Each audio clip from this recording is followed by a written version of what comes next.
Welcome to the lectures. In this video, we will try understanding a BTree data structure. Unlike other data structures, like we have already discussed about binary search tree, AVL trees, and also there are other trees like split tree and red-black trees. Compared to them, BTree will allow us to store more than one values within the same node. And also, it makes sure that the height of the tree is always balanced. So which will give us a time complexity of big O of log n in all the cases. Like even in the worst case, the time complexity will be big O of log n. We will understand how we can construct a B-tree, and in this video particularly we will understand the properties of B-tree and what different operations we make use in making sure that the height of the tree is balanced. So why delay? Let us dive into the topic. B-tree is a special type of self-balancing binary search tree. So this is also a binary search tree. So the problem that we had with binary search tree is that in worst case situations, the time complexity would end up with big O of n, because the tree can be a skewed tree also, right? Because in this kind of situations, the time complexity will end up with big O of n time complexity. To reduce this time complexity, we are coming up with different approaches to balance the height of the tree. And so far, we have already seen about AVL tree, which uses a balance factor to make sure that the tree is balanced with the help of some rotations. And now we have B tree, so which uses certain techniques similar to AVL tree to balance the height of the tree. All right. And to understand B tree, so it is important to understand binary search tree also. I already made a dedicated video on binary search tree and also on AVL tree. If you missed that video, please do watch those videos. It is really important for you to understand binary search tree before we dive into B tree, right? So it is a special type of self-balancing binary search tree, and so it is also a binary search tree. And it is called as height balanced M-way tree, right? So I'll explain what M actually means. So M is nothing but order of the tree, right? So M is nothing but order of the tree. So this order plays an important role in balancing the height of a tree, right? And it is developed in 1970, and it is introduced or invented by three men, Rodolphe, Edward, and Maigret. So these three men have introduced in 1970 this B tree. All right. Unlike other trees, as we discussed already, it stores more than one key elements, which is nothing but more than one values within the same node. So what I mean is, in binary search tree, we will be able to store only one node in a no, sorry one value in a node. Even in AVL tree also, we will be able to store only one value in a node. But in B tree, we will be able to store more than one values within the same node. For example, I can store values something like this: 5, 7, and 10, right? And we have a confusion like what is the maximum and minimum number of values we can store within the same node, and that is specified or that is controlled by order of the tree. And that is why I said order is very important in constructing B tree. And it uses certain techniques like split and merge operations, where in AVL trees we use some rotation operations to balance the height of a tree. But here we use some technique called split and merge operations to balance the height of a tree. We will discuss what split operation and when this split operation is performed and how it can be performed. And similarly, we will also discuss about merge operation within the same video. So do watch till end of the video to understand split and merge operation. So it is the B tree is completely within split and merge operation. If we don't understand split and merge operation, then there is no point of we understanding B tree. All right. So split and merge operations are important. Do watch the video till end of the video. All right. So all the leaf nodes are in the same level. So I said like in B tree, the time complexity is big O of log n. So why big O of log n? Because the height of the tree is maintained same. So what I mean is, so it makes sure that there are equal number of nodes in both the left and right subtrees, and making sure that the leaf nodes are in the same level. It makes sure that the leaf nodes are in the same level. So something like this. So that is why the time complexity of B tree is big O of log n, which is the height of the tree. As I said, so the time complexity is big O of log n. So hope you understood these points. So the properties of B tree goes like this. These properties must be satisfied.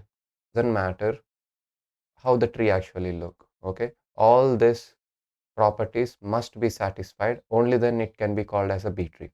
If any of these properties are not satisfied, that is when we will be performing something called split and merge operation. Okay, so we will be performing split and merge operation to satisfy these properties if any of these properties are violated. Okay, so the order is specified as m, and if the given order of a tree is m, then the maximum number of children that are allowed in a tree is m, and the minimum number of child nodes that any given node can have is m by 2, and maximum keys are m minus 1 and minimum number of keys are m by 2 minus 1. But we have an exception only for the root nodes. Except root node, all the nodes must have m by 2 minus 1 number of keys, and all leaf nodes must be in same level. So this is an important rule which must be followed, which makes sure that the height of the tree is balanced. Now let me just take you through an example to understand what actually order is and what exactly all this are. Alright. So for example, let us say if the order of the tree is given as 4. Let us just assume that the order of the tree is given as 4. Now the maximum number of child nodes any given node can have, so which is 4. So any given node can have 4 number of child nodes, and the minimum children that it can have is m by 2. So which is minimum child is equals to, if you divide 4 with 2, then we will end up with 2. So the minimum number of child nodes that it can have is 2. That means there should be at least 2 nodes for, there should be at least 2 child nodes for any given node in the tree. And coming to keys, maximum number of keys, so it will be 4 minus 1. So for order m equals to 4, which is 3. So a maximum number of values that we can store in any given node is 3. And coming to minimum number of keys, there should be m by 2 minus 1, which is 4 by 2 minus 1, which will end up with 1. So which is 2 minus 1, right? So the minimum number of keys, there should be at least one value in any given node. So that is what it actually means. So let me just take you through an example to understand all these properties. If any of these properties are violated, then that is where we should check balancing the tree. So let us see the example for valid B tree. Okay, so here if you see this tree we call as a valid B tree for given order m equals to 4.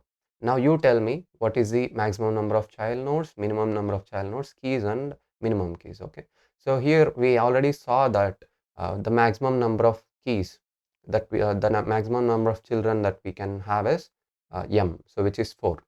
So here in this case the order that was given to us is 4. So the maximum number of children is 4. What is the minimum number of children then? 1, which is m by 2. So here we have the properties, minimum number of child nodes are m by 2. Okay, so which is m by 2 is nothing but 2.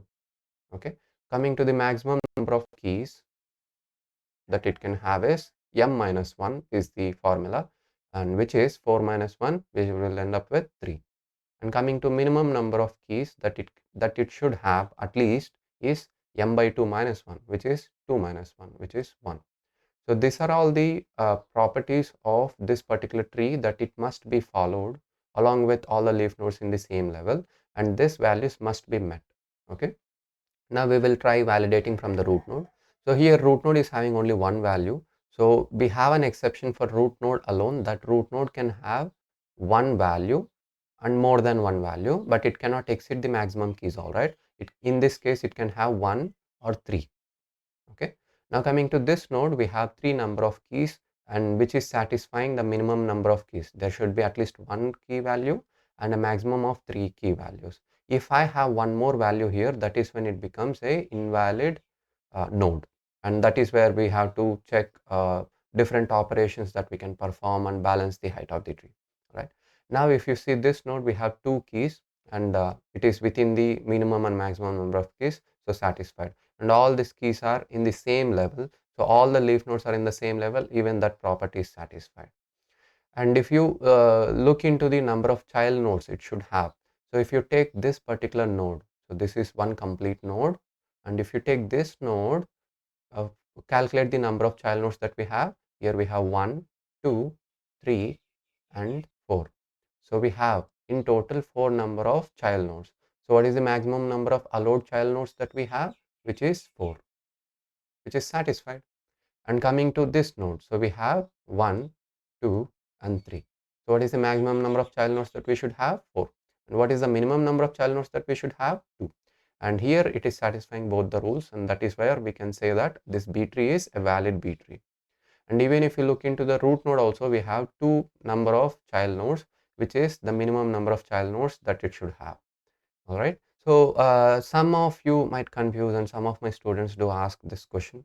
So what if the m value is an odd number, for example, say 5? So in this case, if we have to calculate the maximum number of child nodes, so which is 5. And what about the minimum number of child nodes? So maximum childs will be 5. And coming to minimum number of child nodes. So what is the formula for minimum number of child nodes? M by 2.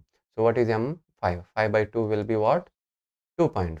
Now in this case, should we go with 2 or should we go with 3? So I would suggest go with 3. And if you feel that you're okay with 2, you can also go with 2. So anything is okay. Some of them round this off to 3, some of them round this off to 2. So going with 3 is an advisable option. And coming to the maximum number of keys that it can have is m minus 1, which is 4. And the minimum number of keys that are allowed is m by 2 minus 1, which is this. So if you are going with 3, then the minimum number of keys that you should have is 2. And if you are going with 2, the minimum number of keys that it should have is 1. So it depends on the number of minimum child value that you are taking. So do not take 3 here and do not go with minimum keys as 2. I mean, like, do not go with 3 and do not go with 1 here. If you're going with 3, go with 2. If you're going with 2, then go with 1. All right. So this you must be satisfied. All right. So if m equals to 5, then which nodes becomes invalid nodes here? So this becomes invalid if I take the minimum child value as 3. Okay, not 2. So here it becomes invalid because minimum number of keys that you should have is 2. Here also this becomes invalid. Here also this becomes invalid. Right. So hope you understood how the order is calculated and how this minimum and maximum number of keys and child nodes are calculated for the given order. Right. And it is same for m equals to 3 also. All right. If m equals to 3, then you round that 1.5 to 2, because m by 2 becomes 1.5 and you can round that off to 2. All right. Hope you understood how you can validate a given B tree. Now we will see an example for invalid B tree. All right. So here if you see, so here we have a tree like this, and here if you see the leaf nodes are not in the same level. So which is an important property of B tree which must be satisfied. So this is the first reason why this B tree is not a valid B tree. And coming to this particular node here, if you see, for the value called 60, we have only one child node, but there is no child node in this right subtree, and that is why it is invalid. Okay. Not only that, you can also calculate the minimum number of child nodes that it should have. So minimum number of child nodes that it should have is what? 4 by 2. All right. So which is 2. Obviously there are 2 nodes, but it should have a right child also, and that is where it is being invalid. All right. And this is the place where we perform something called merge operation. All right. We will discuss where we perform merge operation and all this with an example, but just for time being, just understand why this is invalid.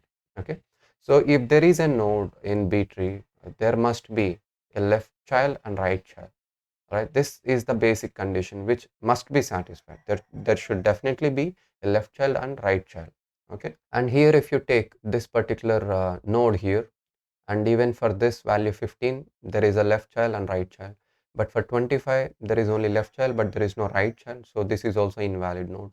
And coming to 35, there is only one right child but no left child, and so this is also not valid. Okay.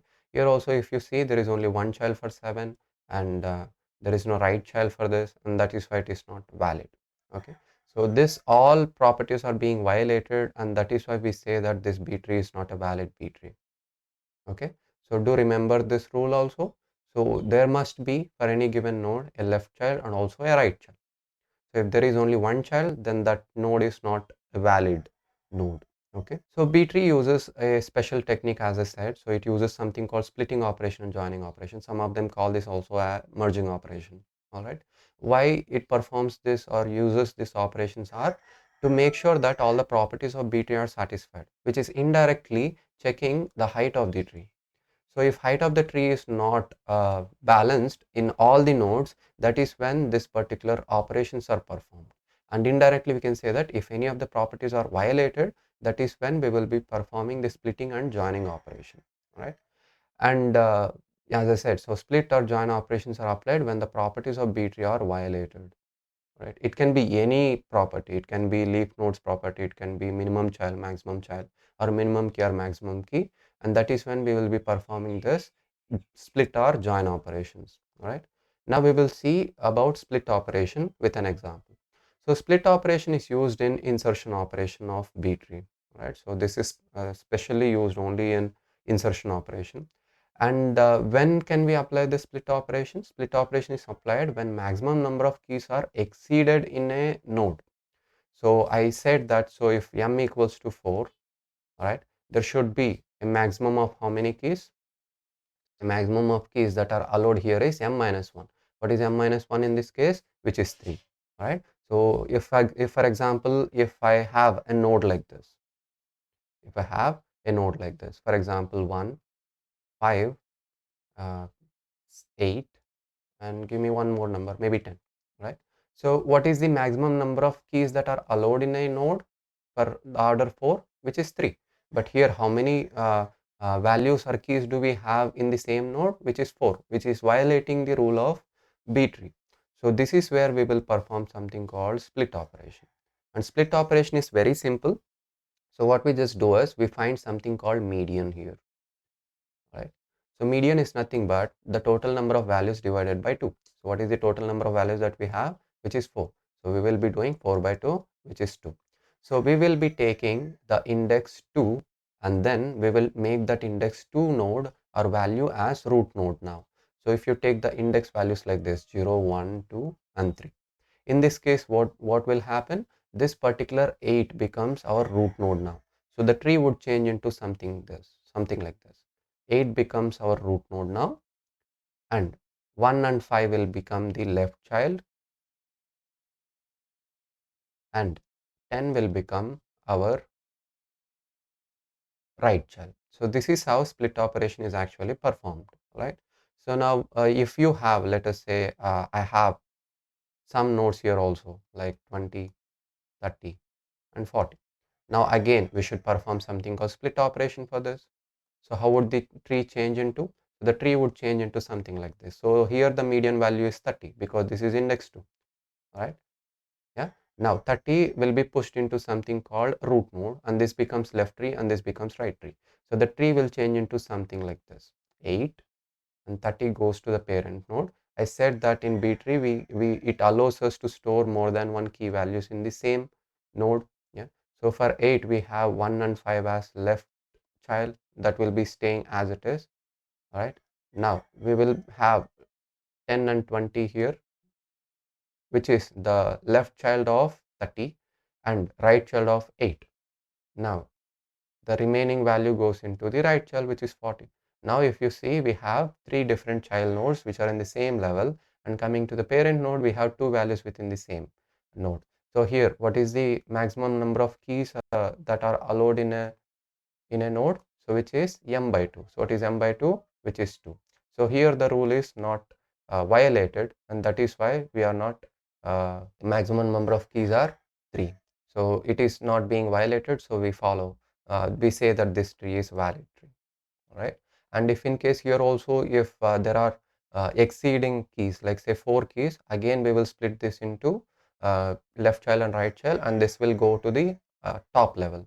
Okay, so we will see that in the example problem when we solve in the next video, so where we construct a B tree with the help of insertion operation. Right, hope you understood split operation. Split operation is very simple. You just check the maximum number of keys in a node, and if it is violated, find the median position, and taking the median position, shift that to the root node, and the left portion becomes left child and right portion becomes the right child. So this is how this particular split operation is performed. Now we will see what joining operation is. So this operation is little interesting because it uses two operations to be precise. Okay, so let us just see what join operation is. All right, the join operation is used in deletion operation. So when we are performing something called deletion in B tree, so that is where we make use of something called join operation, or some people call this as merge operation. Okay, and when should we apply this? That is really important. So when we perform this merge operation or join operation is when we don't have minimum number of keys. So we've seen something called split operation. Split operation is performed when we have maximum number of keys and it is exceeding the maximum number of keys rule. And whereas join operation is performed when we have minimum number of keys rule violated. And that is where we perform join operation. So it is very simple. It just merges two different nodes or siblings into one node. And that is how join operation actually works. But we cannot just merge it directly. We will first see if there is a possibility to borrow it from the sibling, right? So if a node is to be deleted and if that node is violating the minimum number of keys, and we will try and see if we can borrow it from the left sibling or right sibling. And if we have a possibility to borrow it from the left sibling or right sibling, then we can directly borrow it from the sibling instead of merging them, right? So borrowing operation goes like this. So we can borrow an extra node if it has. So let's say there are left siblings who is having more than the required number of keys in it, like more than the minimum number of keys. Then we can borrow it from the left sibling. And if in case left sibling is not having the more than the required number of keys, if it is having exactly the minimum number of keys, then we will see in the right subtree.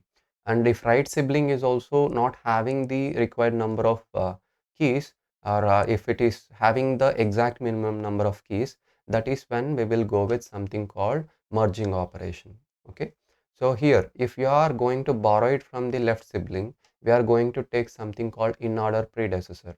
So what is in order predecessor? So in order predecessor is a big value in the left child or left sibling. And coming to the in order successor, if you're taking from the right sibling, so if you're taking from the right sibling, that is when we are going to go with in order successor. If you're taking from right sibling, go with in order successor, which is nothing but the minimum value or the smallest value in the right child. And if you are going with the left sibling, then you have to take the biggest number in the left sibling or biggest number in the left child. And when this happens, only if there are more than the minimum number of keys. This should be understood. If there are no more than the minimum number of keys in the left sibling or right sibling, then we cannot borrow it. Then we have to perform something called merge operation, right? So it happens, borrowing happens only if there are more than the minimum number of keys, right? More than minimum number of keys. If there are no more than minimum number of keys in both left sibling or right sibling, then we cannot perform borrowing operation. Then what should we perform? We will be ending up performing join operation or merge operation. All right. Now let me give you an example how this join operation actually work. Right. So join operation would work something like this. So let us say I have nodes like this. So here if you see, and if I'm asking you to delete 15 now, right? So but let us say the order of the tree is m equals to 4. So what is the minimum number of keys in this? So minimum number of keys in this is m by 2 minus 1, which is 2 by 2 minus 1. What is 2 by 2 minus 1? Which is 1. Yeah, so which is 1. So here if you see, in order to delete 15, I can delete it because this is a leaf node. Yeah, I don't have to replace that with the in order successor or in order predecessor, just like binary search tree. But do remember, binary search tree rules also should be satisfied in BTree because it is an extension of binary search tree. Yes. So here if you see, in order to delete 15, it is violating the rule of minimum number of keys, because what is the minimum number of keys here? So minimum number of keys should be 1. If I delete 15, what would happen? Let me just erase this and see what would happen. Right? So if I delete 15 now, I don't have any key here, or there are no any values here, then what should I do? I have to get some node in this position. I have to get some node in this position, because only then the rule is satisfied. I told you that if you take any node in B tree, there should be a left child and right child. If I delete this, 10 is not having right child, but whereas 20, it is not having left child. It is violating the property of B tree. So that is where we try taking a node from the left sibling or right sibling. So here if you see, what is the left sibling for this particular node, which is this. So the left sibling is 2 and 8. So what are the minimum number of keys that we should have? Minimum number of keys that it should have is 1. So here we have more than 1 keys or more than 1 values in the left sibling. So this is where we can borrow it from the left sibling or we can borrow from the right sibling. So if you are taking from the left sibling, it must be the predecessor, in order predecessor. What is in order predecessor? The biggest number in the node. So the biggest number in the node is 8. But we cannot simply write 8 here, because just observe clearly, if I write 8 here borrowing from this place, it is violating the rules of binary search tree, because 10 is the root node, and 10 cannot have a right child who is smaller than 10, which is 8. Yeah, so 8 is smaller than 10. Then we cannot insert 8 in the right subtree of 10, but we have inserted here, and so that is why we cannot perform like this. So but how can we perform the borrowing operation then? So the borrowing operation would work like this. So replaces it simply replaces 8 goes up and 10 is pulled down. So the borrowing operation works through parent node. So parent node is the one which comes down to the place of deleting node where the minimum number of keys are not satisfied. Then what about the position of 10? So there 8 is replaced. There 8 is replaced. 8 is removed here from and 8 is replaced there. Right? Let me just write 8 there. Right? So this is how the borrowing operation actually works. And here we have only one node now. So here if you see, the rules of BST is also satisfied. 10 is bigger than 8 and it is in the right child, 2 is smaller than 8, it is in the left child. So this is how borrowing operation actually works. And if I have to delete 10 again, so let us see what would happen if I have to delete 10 again. So what will happen if I delete 10? So if I delete 10 now, what happens now? I have to take again from the either left sibling, or I should try taking it from the right sibling. Alright. So here if you see now, so we have deleted 10 and it is again of BST, right? So since it is violating the rules of BST, now what should we do? We should try and borrow it from the left sibling or right sibling. But if you see, left sibling is not having more than the minimum number of keys. It is having only one key. If I borrow it from here, this will become null. So then again we have to perform some operation to get some number here or to get some value here, which is not okay.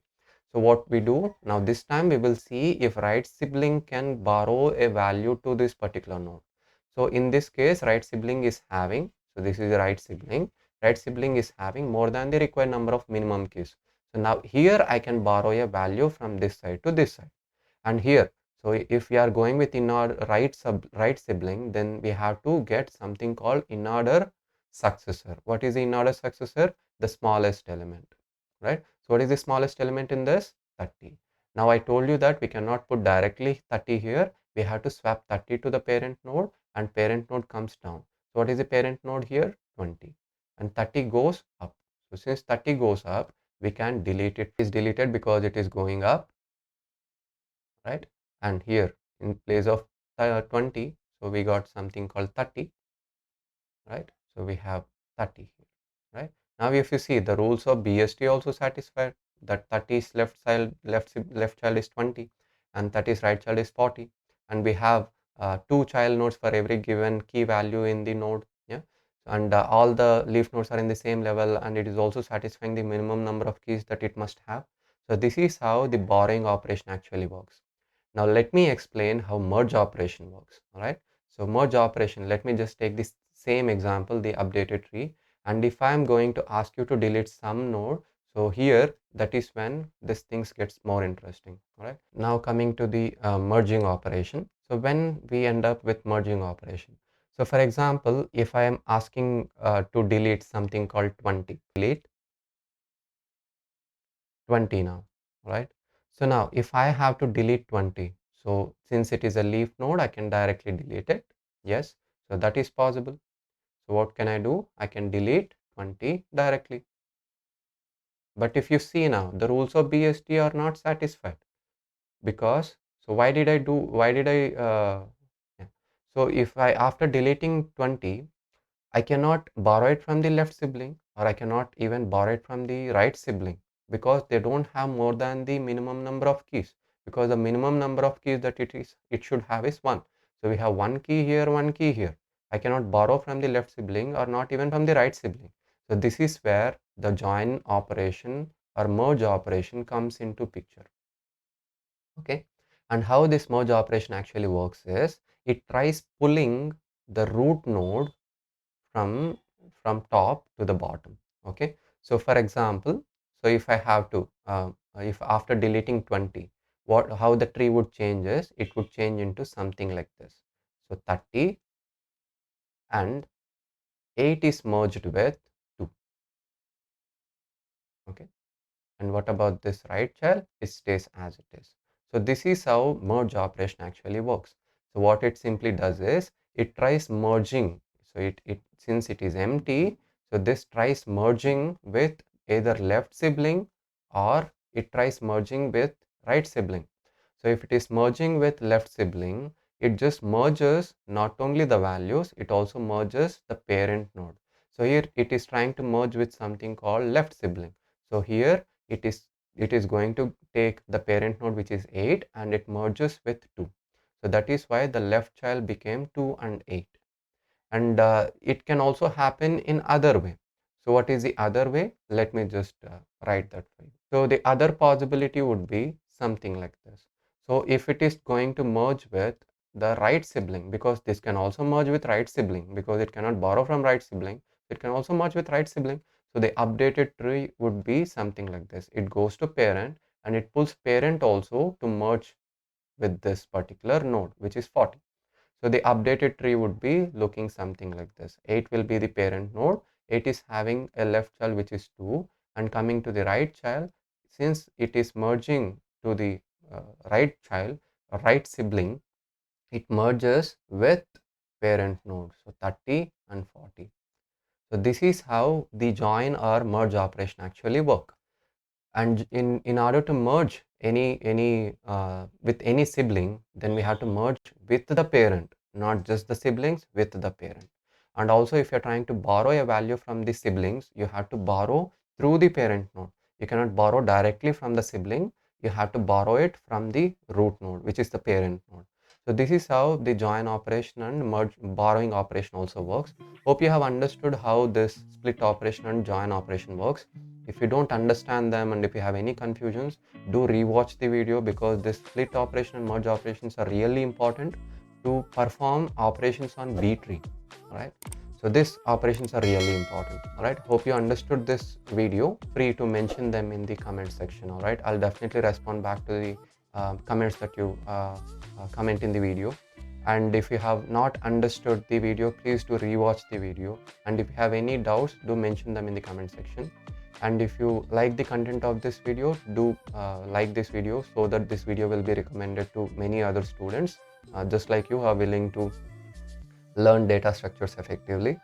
And do subscribe to this channel, because I'll be uploading many videos on different programming languages and on different topics that you feel difficulty in understanding. And thank you for watching this video. Thank you so much. Have a wonderful day ahead. Thank you.